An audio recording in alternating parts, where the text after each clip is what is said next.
Hello বন্ধুরা, good morning, শুভ সকাল। তো বাজার, মাছ, সবজি সব নিয়ে বসে পড়েছি। তো দেখো কি নিয়ে এসছে, বাঁধাকপি। এটা মনে হচ্ছে না বেশি ঠাসা হবে, হালকা হালকা লাগছে। হালকা হলে কি 800 গ্রাম? এখন নতুন নতুন তো এরকমই হয়, 750 পরে একদম এরকম বাঁধাকপি ঠাসা হলে 1 কেজির ওপরে হয়ে যায়, তাই না বলো? ছোট ছোট। যাই হোক, এই যে বাঁধাকপি নিয়ে এসছে, আর এখানে রয়েছে টমেটো আর ধনেপাতা। বাবা আজকে তো অনেকটা ধনেপাতা এনেছো। আর টমেটো নিয়ে এসছে, আর এইখানে দেখো বন্ধুরা, গাছের পেঁপে তো কবেই শেষ হয়ে গেছে। একটা একটা করে পেঁপে আনছিল কিনে, আর কালকে মনে একটু সস্তায় পেয়েছে, তাই এক গাদা পেঁপে নিয়ে এসছে, প্রায় 1 কিলো। 1 কিলো উপরে আছে, 1 কিলো উপরে। আর এই যে কুঁদরি নিয়ে এসছে, এই হচ্ছে সবজির বাজার। কুঁদরি, বাঁধাকপি আর পেঁপে আর টমেটো। তো এই হচ্ছে সবজির বাজার দেখালাম। তো চলো দেখি এবারে এখানে কি আছে। বাইরে পড়ে আছে। এই দেখো কি নিয়ে এসছে। জ্যান্ত খেয়ে ভালো লাগছে, একটু ভোলা একটু ফ্যাসা নিয়ে এলাম। এই দেখো, এটা অনেকে ঢেলা ফ্যাসাও বলে। ঢেলা ফ্যাসাই তো এটা। তো অনেকে বড় চোখ বলে। দাও, কেটে দিয়েছে, এই আমার ভাগ্য ভালো, কেন বেলা অনেকটা হয়ে গেল। আমি ভাত ভাত 1 ফুটান দিয়ে তারপরে বসে আছি, ও আসছেই না। এবার কোনো কিছু যে কাটবো তোমাদের সামনে যেহেতু দেখাই, তোমরা সেটা ভালোবেসে দেখো, সেই জন্য কিছু করতেও পারছি না, কি করবো, বসেই ছিলাম। আর এই দেখো মাছ, এই যে ঢেলা ফ্যাসা। তো ঢেলা ফ্যাসা বেশি আনতে মানাই করেছি ওকে, কারণ এই মাছের কাটা মেয়ে খেতে পারবে না। আমরা খাওয়ার মতন 2 পিস নিয়ে এসছে, আর বাদ বাকি এই ভোলা। তো এই হচ্ছে মাছের বাজার। দেখতে কেমন লাগছে ঠিকই, কিন্তু ধুলে একদম ফ্রেশ হয়ে যাবে। এটা আশপাশ সব লেগে আছে। তো চলো, কুদ্রিটাই মনে হচ্ছে করতে হবে, তাই না? যেটা ভালো বুঝো করো, কুদ্রিটাই করে দিই। আর কি করবো, বাঁধাকপিটা তাও থেকে যাবে মনে হচ্ছে। কুদ্রিটা একটা পাকতে শুরু করে দিয়েছে, তাহলে কুদ্রি করে দাও। তাড়াহুড়োর মধ্যে কুদ্রিটাই মনে হচ্ছে বেস্ট। বাঁধাকপিটা কাটতে, ভাপাতে, করতে অনেকটা সময় লেগে যাবে। এটাই ভেজে দেবো। তো চলো, মাছটা ধুয়ে তারপরে আবার আসছি। তো বন্ধুরা, এই যে কুদ্রি কাটতে বসে পড়েছি। কুদ্রিটাই করবো ভাবছি, আর কিছু করবো না। কুদ্রিটা একটু ভাজা করব, আর আমাদের তো জানো কুদ্রি আনলে ভাজাই হয়। আর বাঁধাকপি পেঁপে টেপে রেখে দেবো, ও আবার করা যাবে। তো চলো, আর কি, এখন তাড়াহুড়ো করে করছি। মাছ ভাজতেও সময় লাগে না, ওদিকে ভাতটা আবার কি হচ্ছে ভগবান জানে। তো যাই হোক, চলো কুদ্রিগুলো কাটি, একদম কুচি, আবার একটা পেকেও গেছে, রেখে দিলে পাকাগুলো ফেলে দাও না। না, পাকাগুলো হালকা টক লাগবে, ভালো লাগবে, সব খাবে। আবার আলুর কিছু করছি না, আমার মেয়েটার তো খেতে কষ্ট আলু ছাড়া। মেয়েকে তো একটু আলু ভেজে দাও গোল করে, গোল গোল করে আলু ভাজা খুব ভালোবাসে। সে তো আবার আমাদের বেশিরভাগ রাতের মেনু আলু ভাজা, কেন রাতে আর কি করবো, মাছ ফাছ থেকে যাই, তাই একটু আলু ভেজে দিই বা আলু সিদ্ধ করে দিই। আর কিছু লাগবে না, ছাড়ো তো, তুমি ওই ভাজা দিবা আর মাছ দেবা। আলু বেশি খাওয়া ভালো না। তো ঠিক আছে বন্ধুরা, এবার টুকিটাকি টমেটো, ধনেপাতা, পেঁয়াজ কাটবো। এখন আর সময় নেই কথা বলার, তাই জন্য একটু দিয়ে ঝপাঝপ কেটে আমি কিন্তু রান্নায় বসে যাবো। তো চলো দেখতে থাকো, সঙ্গে থাকো বন্ধুরা। রান্না তো বসিয়ে দিলাম, আর ভাতটা হয়ে গেছে। ভাতটা একবারে গড় দিয়েই আসলাম, কারণ নাহলে ভাতটা যত রেখে দেবো তত বেশি চলে যাবে। এদিকে কালো জিরে ফোড়ন দিয়ে হলুদ দিয়ে দিয়েছি। তো এদিকে কুদ্রি ভাজাটা বসাবো, কালো জিরে ভাজা হচ্ছে। আর এখানে দেখো তেল দিয়ে দিয়েছি কড়াইতে, এদিকে মাছ ভাজা করব। তো তেলটা বেশ একদম সুন্দর করে গরম হোক, তারপরে মাছটা দেবো। আমি সাদা তেল দিয়ে রান্না করি, তোমরা যারা নিয়মিত আমার ভিডিও দেখো তারা জানো।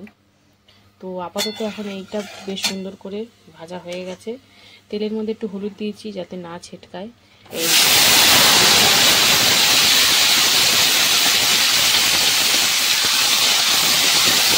চলো সুন্দর করে নাড়াচাড়া করে নিই, তারপরে আস্তে আস্তে লঙ্কা, লবণ, হলুদ সব দেবো আস্তে আস্তে, সঙ্গে থাকে। এই যে মাছ ভাজা কিন্তু বসিয়ে দিলাম। তো ভোলা মাছ ভাজা হচ্ছে লবণ হলুদ মাখিয়ে। তো চলো বেশ সুন্দর করে লাল লাল করে ভেজে নেবো একটু করে। আর এই দিয়ে হচ্ছে দিয়ে দিলাম লবণ, হলুদ আর কাঁচা লঙ্কা দিয়ে এখন বেশ সুন্দর করে মিশিয়ে এটা কিন্তু লাল লাল করে ভেজে নেব। তো চলো এটা এইদিকে ভাজা হোক আর মাছটাও ভাজা হোক, তারপরে আবারও আসছি, সঙ্গে থাকো। এই যে উল্টে পাল্টে কিন্তু মাছগুলো ভাজা হচ্ছে। তো এরকমভাবে প্রত্যেকটা মাছ ভেজে নেব। তো আগে 2 রকমের মাছ আছে, এই আরেক দফায় ভোলা মাছটা ভেজে তারপরে আরেকটা মাছ ভাজবো। তো চলো এই মাছটা নামিয়ে রেখে তারপরে আবার আসছি। আর এইদিকে দেখো এই যে ভাজা চলছে, এখনো লাল লাল করে ভাজা হয়নি। তো এটা এর মতন হোক, এখন ভোলা মাছগুলো সব কটা ভেজে তারপরে আসছি। ভোলা মাছটা ভেজে নিয়ে এবার কিন্তু এই যে বড় চোখ ভাজা ভাজা চলছে। আর এদিকে কিন্তু সবজি ভাজাটাও প্রায় শেষের দিকে, সেদ্ধ তো হয়ে গেছে, একটু লাল লাল করে ভেজে তারপরে কিন্তু নামিয়ে নেব। তো চলো সঙ্গে থাকো, এদিকে মাছটাও উল্টে পাল্টে ভেজে নিই তারপরে আসছি। এই যে উল্টে পাল্টে দিয়েছি মাছটা, তো এখন এই পিঠটা একই রকমভাবে ভেজে নামিয়ে নেব। আর এইদিকে কিন্তু আমার সবজি ভাজা কমপ্লিট। তো চলো সবজি ভাজাটা নামিয়ে নিই, তারপরে মাছটা ঝাল করবো, সঙ্গে থাকো। মাছ ভেজে কিন্তু কালো জিরে ফোড়ন দিয়ে এখন পেঁয়াজ ভাজা চলছে। তো চলো পেঁয়াজটা ভেজে নিই, তারপরে মশলাপাতি এক এক করে দেবো। তো রান্না প্রায় শেষের দিকে চলে এসেছি, মাছের ঝালটা করলে হয়ে যাবে। তো এখন চলো পেঁয়াজটা ভাজাভাজি করে একটু হালকা নরম করে আসছি। পেঁয়াজটা বেশ সুন্দর করে ভেজে নিয়ে দিয়ে দিয়েছি হলুদ গুঁড়ো। আর চলো এবারে আমি এর মধ্যে দিয়ে দেবো কি বলো তো, এই যে সর্ষে, সাদা সর্ষে, কালো সর্ষে, একটু সামান্য জিরে আর কাঁচা লঙ্কা পেস্ট আর টমেটো একসাথে পেস্ট দিয়ে দিলাম। আর তার সাথে দিয়ে দেবো অল্প করে নুন, কারণ এই নোনা মাছ তো বেশি নুন দিলে না টেস্টটাই নষ্ট হয়ে যায়। তো চলো সব কিছু দিয়ে হালকার উপর কষিয়ে নেবো, যেহেতু সর্ষে দেওয়া আছে সেই জন্য কিন্তু খুব বেশি কষাবো না, তাহলে তিতকুটে হয়ে যাবে। হালকার উপর কষিয়ে তারপরে পরিমাণ মতন জল দিয়ে দেবো। তো চলো একটু কষিয়ে নিই হালকা, তারপরে আসছে। এই যে মশলাটা সুন্দর করে হালকার উপর কষিয়ে দিয়ে দিলাম জল। তো চলো এখন ঝোলটা ফোটার অপেক্ষা, তারপরে কিন্তু মাছগুলো দিয়ে দেবো। তো চলো ঝোলটা ফুটে উঠুক, তারপরে আবারও আসছি। বন্ধুরা ঝোলটা বেশ টকবক করে ফুটে এসেছে। তো চলো এবার আমি এর মধ্যে ভেজে রাখা মাছগুলো দিয়ে দেবো। হ্যাঁ, দুটো মাছই কিন্তু এর মধ্যে দিয়ে দেবো, আলাদা আলাদা করছি না। দুটো মাছই ঝাল খেতে বেশ ভালোই লাগে। তো চলো এই যে একদিকে ঢেলা ফেসা, একদিকে ভোলা। তো ঝোলের মধ্যে ভালো করে মিশিয়ে বেশিক্ষণ ফুটাতে পারবো না, কারণ ভোলা মাছ খুবই নরম, এবার মাথা মুন্ডু সব ভাঙতে শুরু করে দেবে। তো ঝোলের মধ্যে মিশিয়ে দিলাম, এবার ঝোলটা ফুটিয়ে নিই, তারপরে আবারও আসছে। এই যে মাছ দিয়ে ঝোলটা সুন্দর করে ফুটিয়ে নিয়ে এবার কিন্তু ধনে পাতা কুচি দিয়ে দিচ্ছি। আর ধনে পাতা কুচি দেওয়ার সাথে সাথেই আমার রান্না কিন্তু কমপ্লিট। আমি অন্য সময় একটু কাঁচা সর্ষের তেল দিই, আর একটু তেল কম দিয়ে এখন যেহেতু রান্না করছি আর দিলাম না, এতেই মোটামুটি ঠিক আছে। তো কেমন লাগলো আজকে এই সিম্পল রান্না বান্না? আমি যতটা পারি সিম্পলের উপর রাখার চেষ্টা করি, খুব বেশি ঝামেলার মধ্যে যাই না। তো যদি আমার ভিডিও ভালো লাগে অবশ্যই পাশে থেকো। তো চলো দেখা হচ্ছে আবার দুপুরে খাবার ভিডিওতে, ততক্ষণ সুস্থ থেকো, ভালো থেকো, টাটা। হ্যালো বন্ধুরা, শুভ দুপুর। তো প্রতিদিনকার ন্যায় দুপুরের খাবার নিয়ে চলে এসেছি। তো আজকে হচ্ছে মঙ্গলবার। তো চলো মঙ্গলবার দুপুরের লাঞ্চ থালির মেনুতে আজকে কি কি রেখেছি প্রথমে তোমাদেরকে সেটা বলে দিই। তো লাঞ্চ থালিটা একদম সুন্দর করে সাজিয়ে নিয়ে বসে পড়েছি। রয়েছে এখানে দেখো ভাত, রয়েছে কুঁদরি ভাজা, আর রয়েছে মাছের ঝাল। বেশি কিছু করিনি, মাছ মাংসের দিনে আমাদের বেশি কিছু লাগেও না, নিরামিষ দিনেই অনেক রকম পদ থাকে। তো যাই হোক, প্রথমে মাছটা সরিয়ে দিয়ে প্রথমেই খাবো কুঁদরি ভাজা দিয়ে। তো সপ্তাহে কি 15 দিনে একবার কুঁদরি ভাজা হয়, সবজিও আর কি খাবো, একঘেয়ে হয়ে গেছে সব, তাই ঘুরিয়ে ফিরিয়ে এই সেই ওই সেই চলে। যাই হোক, পেঁয়াজ দিয়ে কুঁদরি ভাজা, কাঁচা লঙ্কা দিয়ে বেশ ভালোই লাগে খেতে। ভাজাভুজি আমাদের তো মেনুতে থাকবে, সে যেই ভাজাই হোক না কেন, তো বেশ ভালোই লাগে ভাজাভুজি খেতে। তো কুঁদরি ভাজাটা বেশ ভালোই লাগে, হালকা টক টক। তো চলো কুঁদরি ভাজাটা দিয়ে বেশ সুন্দর করে খেয়ে নিই। বেশ অনেকটা ভাতই একদম দারুণভাবে মেখে নিয়েছি, আর ভালোও লাগে। তোমরা কারা কারা আমার মতন এরকম কুঁদরি ভাজা খেতে ভালোবাসো অবশ্যই কমেন্টে জানিও। তো চলো কুঁদরি ভাজা দিয়ে খাওয়া কমপ্লিট করে চলে এলাম। এবারে বাদবাকি ভাতটা নিয়ে নেব, আর এবারে কিন্তু মাছ দিয়ে খাবো।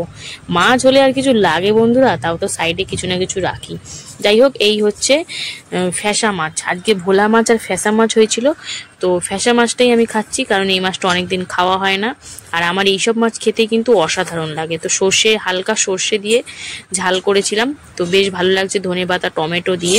আর এইসব কাটা আমার কাছে কোনো ব্যাপার না, আমি একদম চিবিয়ে চিবিয়ে খেয়ে নিয়েছি, মানে মাঝখানের কাটাটা বাদ দিয়ে সবই খেয়ে নিয়েছি। দারুণ টেস্ট হয়েছিল, আর মাছটাও কিন্তু বেশ ভালো ছিল, তাই জন্য আরো বেশি ভালো লাগছিল খেতে। দেখো অসাধারণ, মাছের স্বাদ নিয়ে কোনো কথাই হবে না, অতুলনীয় স্বাদ। আর সর্ষে বাটা দিয়ে পুরো জমে গেছে ব্যাপারটা। তো তো এটাকে অনেকে বড় চোখ, ঢেলা কাঁসা এটাও বলে। তো বেশ দারুণ খেলাম, দারুণ দারুণ, মাছটা মানে অসাধারণ স্বাদ। তো এই ছিল আজকে দুপুরে আমার খাওয়া দাওয়া। তোমাদের কেমন লাগলো আমার ভিডিওটা? আর আমার ভিডিও যদি ভালো লাগে অবশ্যই কিন্তু পাশে থেকো। তো চলো এখনের মতন টাটা, আবার চলে আসবো নেক্সট একটা ভিডিও নিয়ে। ততক্ষণের জন্য সবাই সুস্থ থেকো, ভালো থেকো। তো চলো টাটা।